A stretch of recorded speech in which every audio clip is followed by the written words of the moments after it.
Hello guys, நான் உங்கள் anime man. பொருட்டோ DPV ரொம்ப சூப்பராக போயிட்டுருக்கு.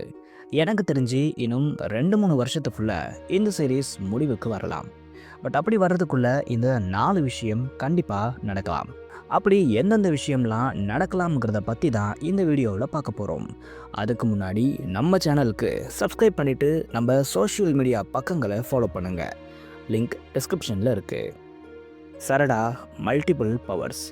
இப்போ ரீசெண்ட் சாப்டரில் சரடா அவங்களோட எம்எஸ் பவர்ஸை அவைக் பண்ணி பார்த்துருப்போம். இது பிளாக் ஹோலா, காமா போட்டலா, கமுயி எபிலிட்டியான்னு இன்னும் ஃபேன்ஸ் சண்டை போட்டுக்கிட்டு இருக்காங்க. இதை பற்றி ஆல்ரெடி டீட்டெயில்டாக ஒரு வீடியோ போட்டாச்சு. என் ஸ்க்ரீனில் கொடுக்குறேன், செக் பண்ணி பாருங்கள்.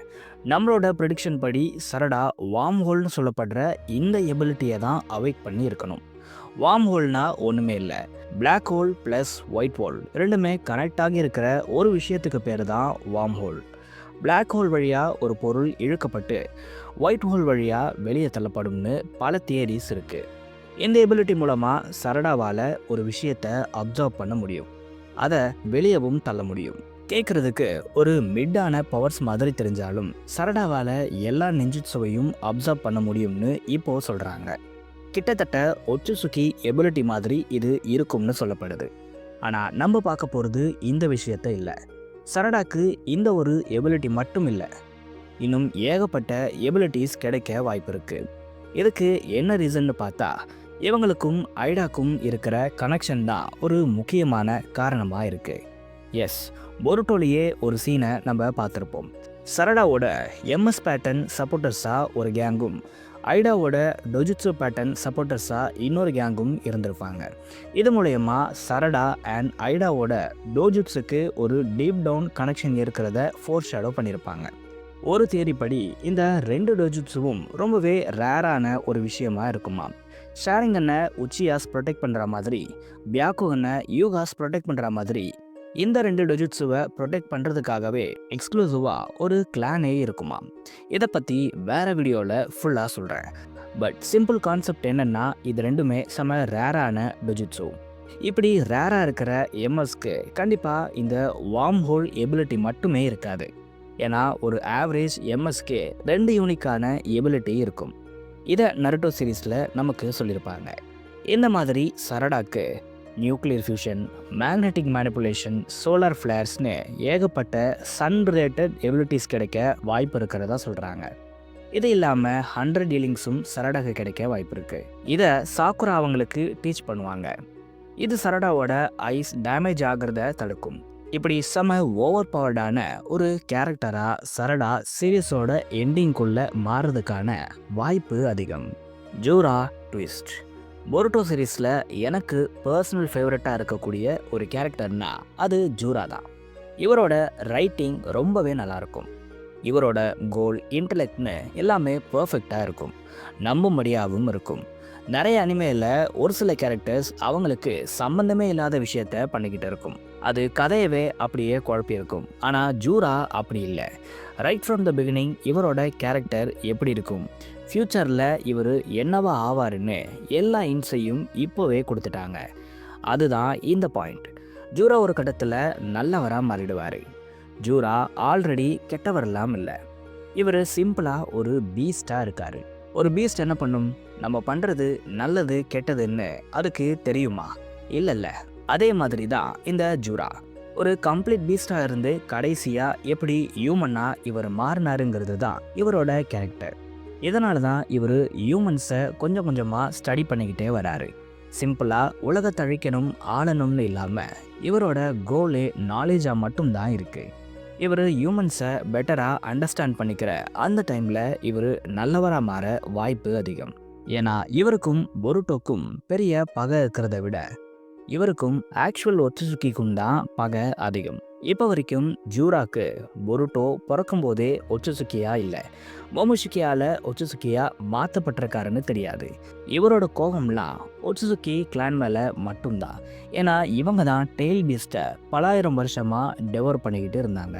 இதனால் ஒரு கட்டத்தில் ஜூரா பொருட்டோ கூட சேர்ந்து இந்த ஒச்சுசுக்கிஸ்க்கு அகெயின்ஸ்டாக ஃபைட் பண்ண அதிக வாய்ப்பு இருக்குது.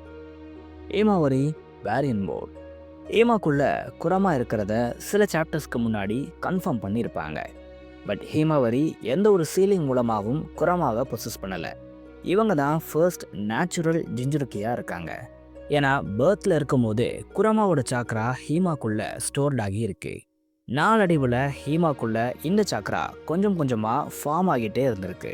பொதுவாகவே ஒரு டெய்ல் பீஸ்ட் டெத்தெல்லாம் ஆகாது. ஏன்னா இது பியூர் சாக்ராவாக இருக்குது. அதோட சாக்ரா வேனிஷ் ஆகிட்ட அப்புறம் டெய்ல் பீஸ்ட் கொஞ்ச நாளைக்கு காணாமல் போயிருக்கும். ஆனால் எப்போ அதோட சாக்ரா ஃபார்ம் ஆகி ஒரு அப்பியரன்ஸ் எடுக்குதோ அப்போது இந்த டெய்ல் பீஸ்ட்டும் அப்பியர் ஆகும். குராமா அழிஞ்சதுக்கான முக்கியமான ரீசன் குரமாவோட சாக்ரா பேரியன் மோடால் வேனிஷ் ஆகி இருக்கும்.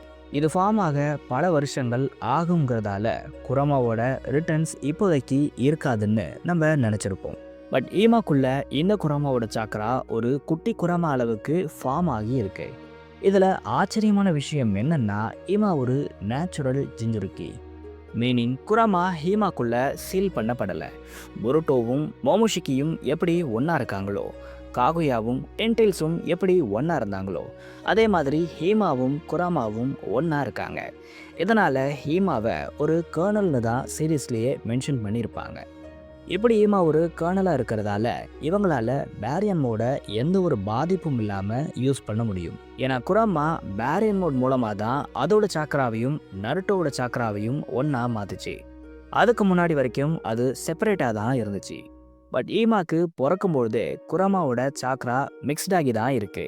அதனால ஹீமாவோட பேரியன் மோடால யாருக்கும் எந்த பாதிப்பும் வராது.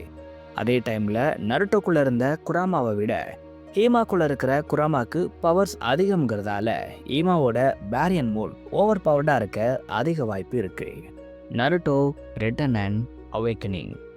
நருட்டோ இப்போ கவாக்கியோட டைமென்ஷன்ல இருக்காரு. இது எல்லாருக்குமே தெரியும். பட் ஒரு கட்டத்தில் இவர் கவாக்கியோட டைமென்ஷன்ல இருந்து வரதான் போறாரு. இப்படி வந்த நருட்டோக்கு லிட்ரலாக டைம் ட்ராவல் பண்ண ஒரு ஃபீல் தான் இருக்கும். ஏன்னா இந்த டைமென்ஷனில் டைம் ஃப்ளோ இருக்காது. இதனால் நருட்டோக்கு ஏஜ் ஆகி இருக்காது. ஏதோ ஒரு செகண்டில் ரிட்டர்ன் ஆன ஒரு ஃபீல் தான் நருட்டோக்கு இருக்கும். ஆனால் வந்து பார்த்தா பொருட்டோ கவாக்கி ஹீமாவரிலாம் ரொம்ப பெரியவங்களாக மாறியிருப்பாங்க. நருட்டோ வராருன்னா அவருக்குன்னு ஒரு ஃபைட் கண்டிப்பாக இருக்கும். ஏன்னா பொருட்டோ ஓடினதுக்கு முக்கிய காரணமே நருட்டோ தான். ஓஜி ஃபேன்ஸை சாட்டிஸ்ஃபை பண்ணுறதுக்காகவாச்சு கண்டிப்பாக ஒரு ஃபைட்டை வச்சே ஆகணும். எப்படி நருட்டோக்கு ஒரு ஃபைட் இருந்தால் ஆப்போனன்ஸ்க்கு அகென்ஸ்டாக அவர் என்ன பவர்ஸை யூஸ் பண்ணுவார்? இதில் நருட்டோக்கு 3 ஆப்ஷன்ஸ் இருக்குது. ஒன்று விஸ்டம் ஆஃப் சேஜ். இந்த விஸ்டம் ஆஃப் சேஜ் மோடை பற்றி நருட்டோ பில்டப் கொடுத்தாரு. ஆனால் அதை பற்றி பெருசாக எங்கேயும் காட்டலை. எனக்கு தெரிஞ்சு நருட்டோ ரிட்டர்ன் ஆனால் இந்த விஸ்டம் ஆஃப் சேஜ் மோடை யூஸ் பண்ண வாய்ப்பு இருக்குது. ரெண்டாவது ஆப்ஷன் உட்ஸ்டேல். நருட்டோ உட்ஸ்டேலை யூஸ் பண்ணால் நல்லா இருக்கும்னு ஃபேன்ஸ் பல வருஷமாக கேட்டுக்கிட்டு இருக்காங்க. இதுக்காகவாச்சு கிஷிமோட்டோ இந்த ஒரு ஃபேன் சர்வீஸை பண்ணுறதுக்கும் வாய்ப்பு இருக்குது. கடைசியாக குராமா பவர். நருட்டோ கிட்ட இருந்த குராமா போயிடுச்சு. இது எல்லாருக்குமே தெரியும். அவருக்கு இது மறுபடியும் கிடைக்க போகிறதே இல்லை.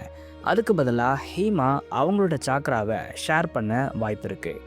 நருட்டோ ஷிப்புடன் வாராரக்கில் நருட்டோ எப்படி அவரோட சாக்ராவை ஷேர் பண்ணாரோ அதே மாதிரி ஹீமாவும் அவங்களோட சாக்ராவை ஷேர் பண்ண வாய்ப்பு அதிகம். என்ன கேட்டால் நருட்டோக்கு பர்ஃபெக்ட் பவராக இதுதான் இருக்கும்னு நான் சொல்லுவேன். 4th நிஞ்சா வரப்போ நருட்டோ மினாட்டோக்கு அவரோட சாக்ராவை ஷேர் பண்ணியிருப்பாரு.